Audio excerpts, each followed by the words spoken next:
Olá, boa tarde. Hoje é o Dia Internacional da Democracia, uma data fundamental para ressaltar a importância de vivermos em um país em que os cidadãos podem se manifestar por meio do voto, direito inclusive que está garantido na Constituição Federal.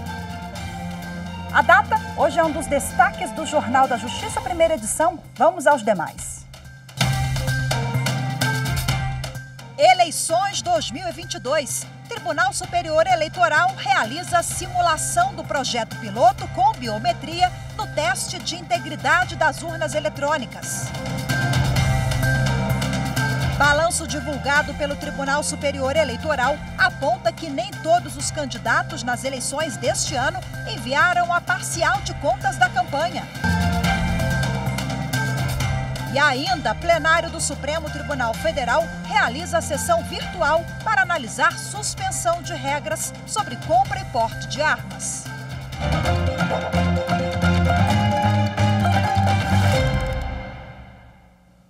O ministro Alexandre de Moraes, do Supremo Tribunal Federal, mandou suspender o bloqueio das contas de empresários que estão sendo investigados para verificação da existência de esquemas de financiamento de atos antidemocráticos e ameaças ao Poder Judiciário. Quem tem as informações ao vivo para a gente é a repórter Carolina Chaves. Olá, Carol, muito boa tarde para você. Olá, Rafaela, boa tarde para você, boa tarde a todos. Olha, essa decisão foi divulgada agora há pouco e beneficia 8 empresários acusados de planejar ataques à democracia caso o presidente Jair Bolsonaro não seja reeleito. Essas contas elas foram bloqueadas no dia 23 de agosto pelo próprio ministro Alexandre de Moraes, depois que essas conversas foram divulgadas. Segundo a reportagem do site Metrópolis, eles afirmaram que apoiariam um golpe de Estado e que as manifestações no dia 7 de setembro seriam uma demonstração de força e de apoio da população brasileira. A decisão de hoje, o ministro afirmou que as mensagens foram fortes indícios de que esses empresários fazem parte de uma estrutura que incentivam e financiam atos antidemocráticos, inclusive com ameaças aos ministros do Supremo Tribunal Federal. Ainda segundo o ministro Alexandre de Moraes, agora, depois de ter passado o dia 7 de setembro, essas contas podem ser desbloqueadas e também com a retirada do sigilo das contas vai facilitar também o aprofundamento das investigações. Rafaela. Ok, Carol, muito obrigada mais uma vez pelas suas informações. Tchau, tchau.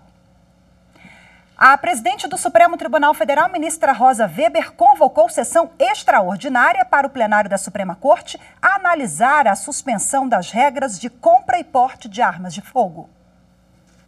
A eficácia do Estatuto do Desarmamento foi suspensa na semana passada em decisão liminar do ministro Edson Fachin. Ele é o relator de 3 ações diretas de inconstitucionalidade que tratam sobre a compra e porte de armas de fogo. No despacho, em que atende o relator, a presidente do STF, ministra Rosa Weber, destaca a excepcionalidade do caso e a resolução da Corte que prevê a realização de sessão extraordinária nessas situações. O entendimento é que o tema é de grande importância para a segurança da campanha eleitoral que está em andamento. Para o relator, o ministro Edson Fachin, o decreto da Presidência da República que facilita a compra e o porte de armas de fogo aumenta o risco de violência política neste período eleitoral. A sessão plenária extraordinária será virtual e começa amanhã, sexta-feira, e prossegue até a próxima terça, dia 20 de setembro. Em julgamento no plenário virtual, os ministros do Supremo Tribunal Federal consideraram inconstitucional uma norma de Santa Catarina sobre gastos com a pandemia da Covid-19. A regra reduzia de 30 dias para 72 horas o prazo de resposta do governo às informações pedidas pela Assembleia Legislativa.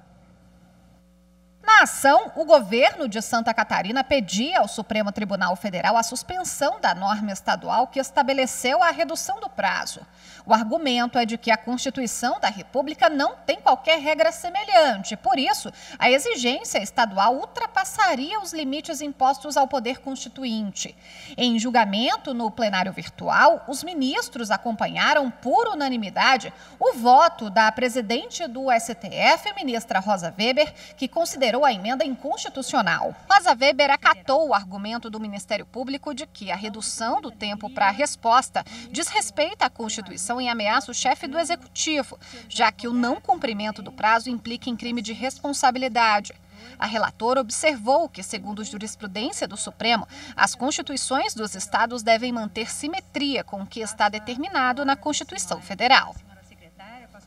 O plenário do Supremo Tribunal Federal deve dar continuidade hoje à análise de duas ações que questionam o compartilhamento de dados no âmbito da administração pública federal e a criação do Cadastro Base do Cidadão e do Comitê Central de Governança de Dados. Até o momento, 3 ministros já votaram. O julgamento deve ser retomado com o voto do ministro Alexandre de Moraes. E também consta na pauta de julgamentos a ação direta de inconstitucionalidade apresentada por 4 partidos políticos que alegam omissão da União por ter bloqueado R$1,5 bilhão para a preservação da Amazônia Legal. A ação é da relatoria da presidente ministra Rosa Weber. As legendas acusam o governo federal de ter extinguido 2 órgãos do fundo, o Comitê Técnico e o Comitê Orientador, responsáveis por atestar a quantidade de emissões de carbono e estabelecer diretrizes e critérios para a aplicação de recursos do Fundo Amazônia.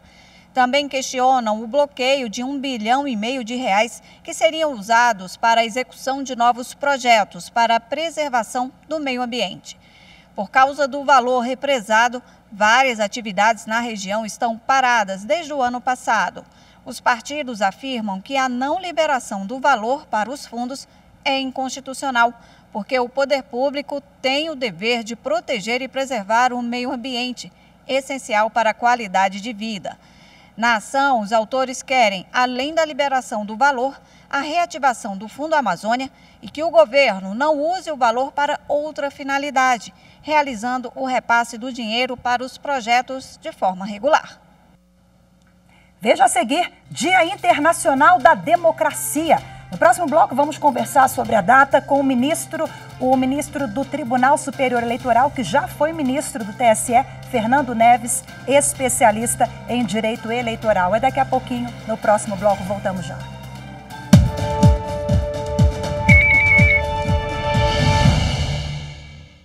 É muito importante para que eu exerça o meu direito livre, consciente de voto, é importante que eu conheça não só o candidato no qual eu estou votando, mas também e principalmente o partido ao qual ele pertence.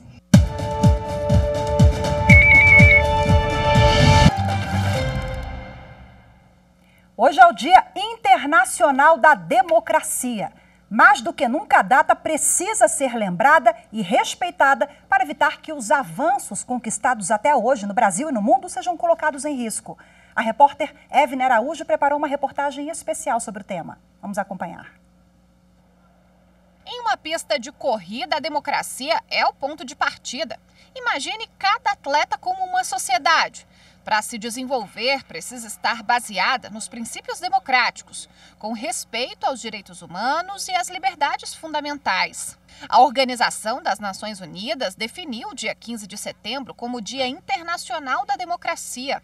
A data é celebrada anualmente nos 128 estados que assinaram a Declaração Universal e se comprometeram com o avanço dos regimes democráticos. As eleições são parte dessa engrenagem. O povo escolhendo os próprios governantes é peça fundamental para o fortalecimento da democracia.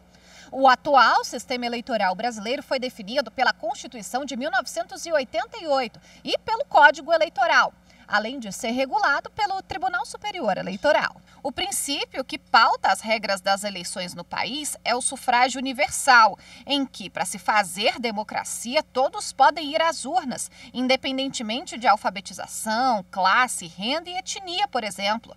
Mas não basta contribuir com a democracia apenas no dia da eleição. A democracia vai além disso, ela não pode ser limitada ao sufrágio universal.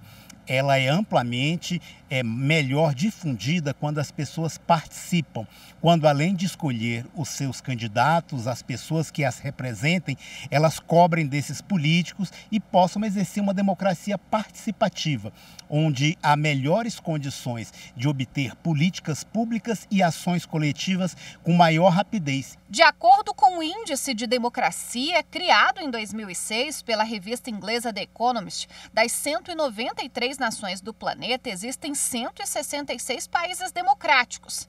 Segundo a última classificação, as 3 melhores democracias foram Noruega, Nova Zelândia e Finlândia. Já as piores são República Centro-Africana, República Democrática do Congo e Mianmar. O Brasil ocupa o 47º lugar, sendo considerado uma democracia imperfeita.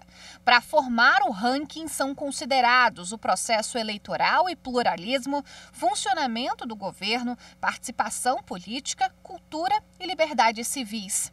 A presidente do Supremo Tribunal Federal, ministra Rosa Weber, relembrou no discurso de posse ao assumir o cargo que a democracia é ainda mais forte quando o povo e as instituições se unem em prol de uma sociedade justa. A luta pela efetivação e prevalência dos direitos humanos, assim como a defesa da democracia e do Estado democrático de direito, não devem, porém, ter como palco apenas os tribunais.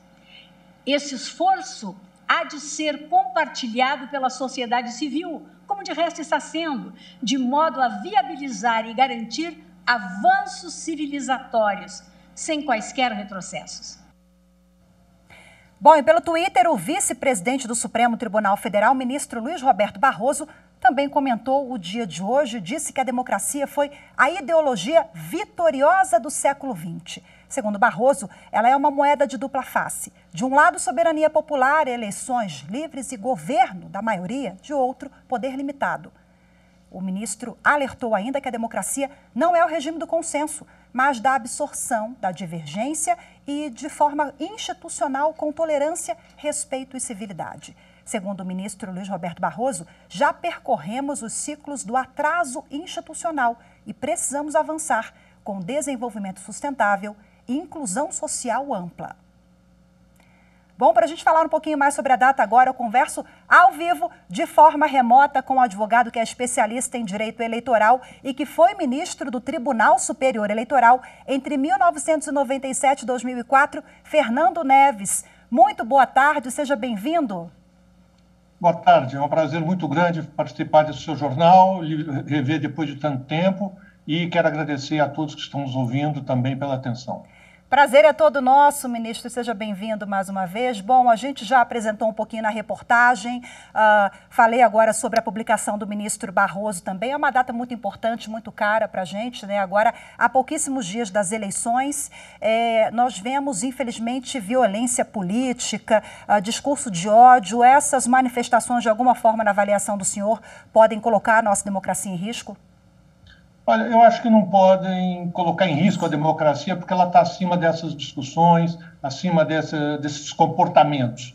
Mas elas preocupam, esse tipo de comportamento preocupa muito, porque é um desrespeito ao país, é um desrespeito à Constituição que estabeleceu como a República Federativa do Brasil se constitui no Estado Democrático de Direito. E o Estado Democrático de Direito é justamente aquele em que as pessoas podem falar o que pensam, mas tem que respeitar a pessoa que está ouvindo. É para falar o que pensa, não para agredir aqueles que possam, evidentemente, ser seus adversários. E ainda mais agredir de uma forma como que a gente tem visto ultimamente, inclusive física e com desrespeito a jornalistas, principalmente as senhoras. Eu acho que isso merece um cuidado maior para que a gente consiga melhorar um pouquinho a nossa posição no ranking. Nós temos um processo de votação, de apuração de dados, extremamente seguro, reconhecido no mundo inteiro, com todos os itens possíveis para um bom controle. Mas não é só isso a democracia, como foi visto nessa reportagem anterior. Quer dizer, é o comportamento das pessoas. O Poder Judiciário está sendo muito firme, muito efetivo no controle dos abusos, das coisas, mas nós temos que pedir também das pessoas que participem desse esforço para termos um país mais tranquilo, que as regras sejam seguidas e o respeito seja observado.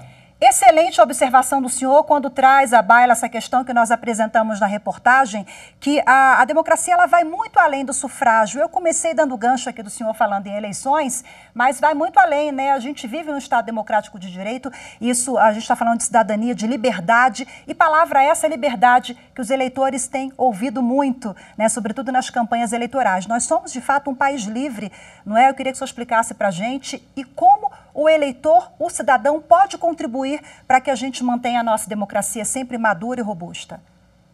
Nós somos hoje um país livre e poucos, infelizmente, lembram de quando nós vivemos num período não democrático aqui no país e que essas liberdades não tinham direito de expressão, os jornais eram censurados, as televisões, até as novelas encontravam obstáculos, porque dizia lá, havia uma determinada pessoa e falava assim, não, isso aqui está errado, isso não pode ter aquela conotação, as coisas até absurdas.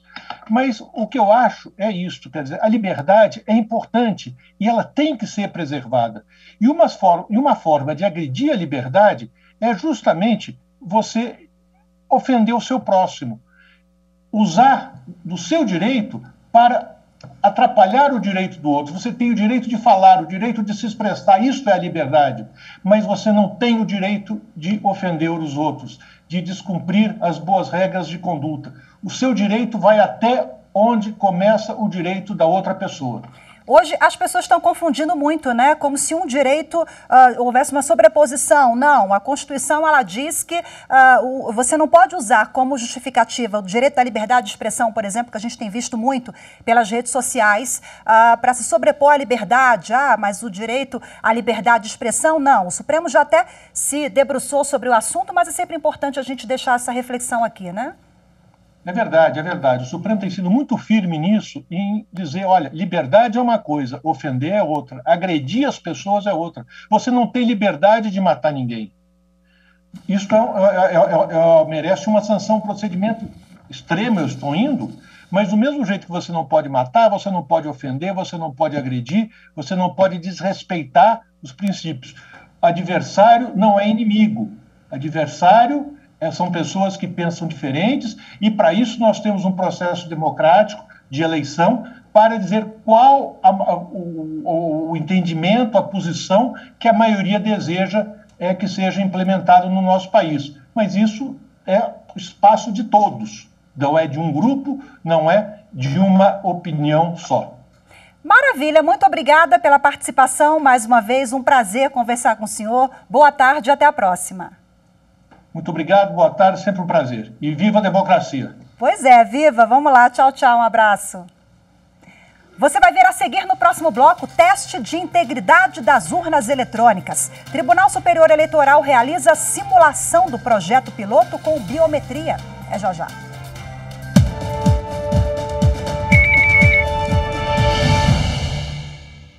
A urna eletrônica garante que o maior número de pessoas possam participar das eleições por meio dos seus votos. Por isso, há diversos mecanismos de auditoria e de verificação dos resultados, como, por exemplo, a cerimônia de votação paralela. Se você ainda tem alguma dúvida, busque informações sérias e seguras. A urna eletrônica é o portal para a democracia no Brasil. Defendê-la é garantir eleições limpas, transparentes e seguras.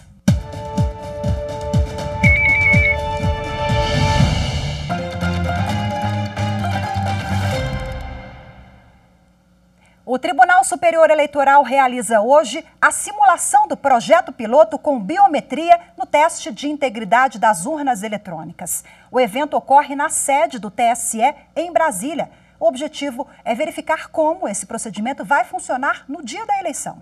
Essa forma de auditoria já ocorre há 20 anos, mas neste ano tem duas novidades. A quantidade de urnas eletrônicas destinadas ao teste aumentou de 100 para 641 urnas. E agora, o eleitor, assim que acabar a votação, vai ser convidado a habilitar com a própria biometria uma das urnas destinadas ao projeto piloto. Em seguida, representantes do Poder Judiciário ou do Ministério Público vão pegar cédulas que já foram preenchidas com votos fictícios por integrantes de partidos políticos, coligações e federações partidárias e vão ler esse voto em voz alta.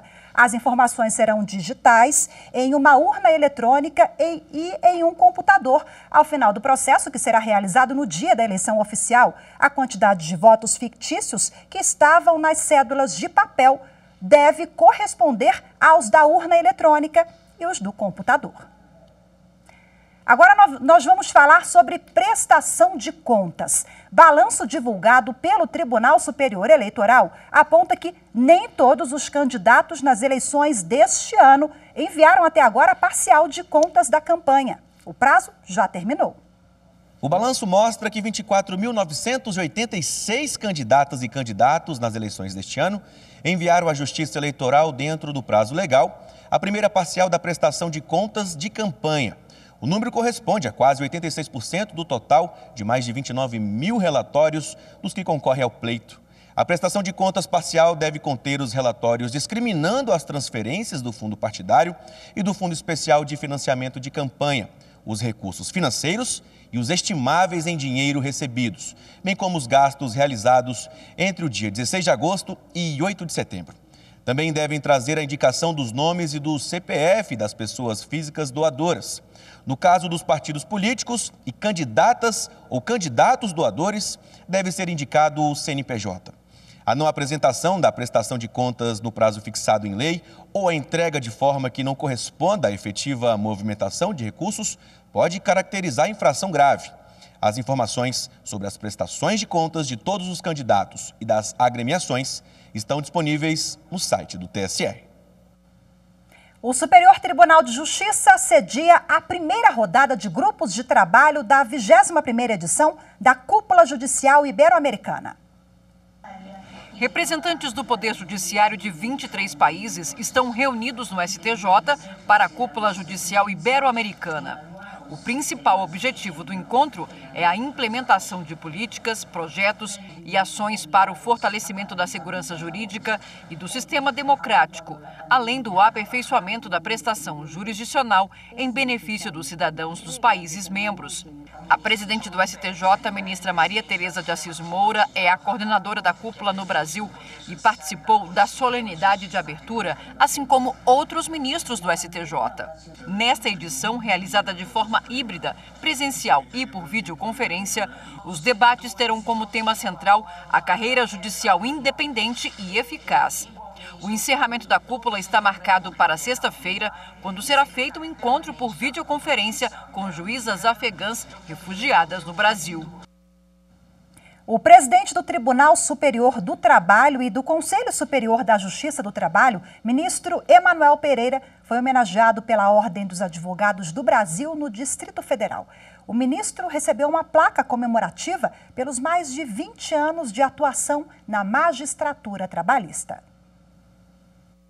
A homenagem ocorreu durante palestra sobre a importância do 5º Constitucional nos tribunais, em que o presidente do TST e do CSJT, ministro Emanuel Pereira, foi conferencista.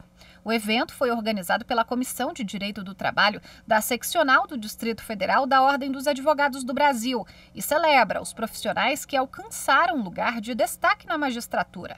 É a advocacia que se sente representada lá, é a voz da advocacia no judiciário. Então, é papel da Ordem dos Advogados, sempre que possível, homenagear e reconhecer os grandes nomes como o do ministro Emanuel. Advogado durante 20 anos, Emanuel Pereira foi conselheiro federal da OAB e ocupou outros cargos na instituição. O ministro está no Tribunal Superior do Trabalho desde 2002, em vaga destinada a membros da advocacia. O presidente do TST lembrou que as qualidades de advogado o ajudaram na atuação na Corte Trabalhista. Eu fico muito grato, muito feliz e honrado em ver a Ordem dos Advogados do Brasil, secção do Distrito Federal, ter essa memória tão afetiva que teve me fazendo essa homenagem. O coroamento de uma vida profissional sempre voltada ao direito e à justiça. O presidente do Conselho Federal da OAB, Beto Simonetti, falou sobre a importância de celebrar advogados que fazem história na magistratura por meio do 5º Constitucional. Presidente que tem uma trajetória iluminada na advocacia e representa, como representou por toda a sua caminhada, no TST, a advocacia brasileira ocupando o assento que a nós é destinado através do 5º Constitucional. Portanto, todas as homenagens possíveis e necessárias que pudermos fazer ao ministro Emanuel Pereira serão feitas pela Ordem dos Advogados do Brasil. Hoje ficamos por aqui. Muito obrigada pela sua companhia. Ótima tarde. Temos um encontro marcado amanhã. Eu te espero. Até lá. Tchau, tchau.